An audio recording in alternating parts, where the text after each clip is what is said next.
and kind of hijack Judaism at some point, that because the Jews were in fact nomadic, they had no homeland, that it was, and they were like, out of all the Abrahamic religions, let's just say, you know, they were the most easy to basically be able to co-opt. Well, there's the popular opinion that is a little bit based in reality, but it doesn't go deep enough. That Khazaria was basically in a pinch between Stu knows his shit. He had to choose a third choice to stay neutral.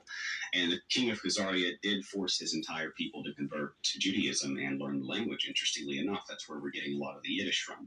However, that's not the full depth of the story. What really happened was, in response to Christianity, Judaism, which is younger than Christianity, not older, because Phariseeism came first. And this is a little bit different. But basically, it's Talmudic Phariseeism again. But Judaism came in response to Christianity. The Sephardic Jews, another branch of Canaan, basically reached out to their cousin Canaanites, the other demons, and said, we have a really good grift going on. They actually think we're God's chosen. You should join us. And they said, hell yeah, we're in. And now look at the trouble we're in. People believe this nonsense and roll out the red carpet to the same people who have continually poisoned our wells and eaten our children and have been kicked out of 109 countries 1,030 plus times for bloodletting babies like St. Simon of Trent or Andrei Yushensky, or opening the gates like the gates of Toledo, where Spain was conquered by Islam for 800 years. Continual, poisoning of the wells. The Black Plague killed 30% of Christians. That was them. Can I ask you, pulling on the Jesus thread a bit? Yeah, sure. Why did Jesus... and you can tell me if this is something that's been altered. Why did he celebrate Passover? He observed the Sabbath. Sukkot? He was circumcised. Those are all Jewish celebrations and rites. Am I wrong in that? It's a mistake to call them Jewish, because the Yahudim were one branch of Israel, and the Israelites were a chosen family of Hebrews, but none of them were Jews. Jews came from mixing. Right before the time of Jesus, a guy named John Hyrcanus I, who's of the family of Judah, the guy in the Bible, who is a Judahite king of the country of Judah. He conquered the bad guys, the Edomites. In Greek, they're called Idumeans. So Edomite or Idumeans, depending on the Bible version. The king of Judahites conquered the Idumeans of Judah, conquered Idumea, formed Idumea into Judea, basically. They merged the country, merged the people.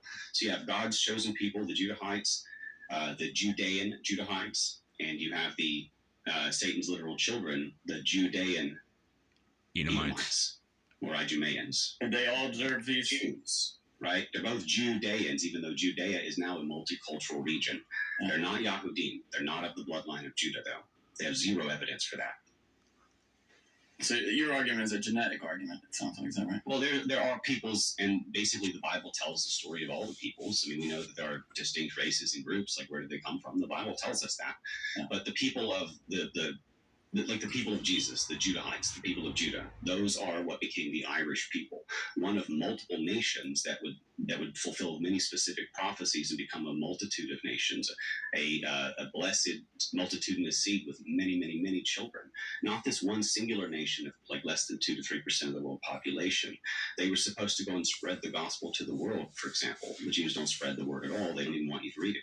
They're trying to outlaw it. True. So there's actual evidence, including prophecy, including the Bible descriptions of the people of Israel, the actual family of God, of Abraham, that he promised would do all those things and promised those blessings, and told to go and help the other people of the world to learn about God's word. They were supposed to be an example to the world. The Jews are clearly not the people of Abraham, as Jesus told them in his day. If you were of Abraham, you do the actions of Abraham. They're dropping bombs on babies left and right by the tens of thousands. Our bombs, by the way. You brought up the plague. How do they tie in with the plague? They poisoned Christian wells. It only affected Christian communities, not Jewish or Islamic communities, and they poisoned 30% of Christians total. They killed 30% of Christianity in one poison attack. At the Black Plague. Is there genetic evidence to support what you said about the Judahites becoming modern-day Irish?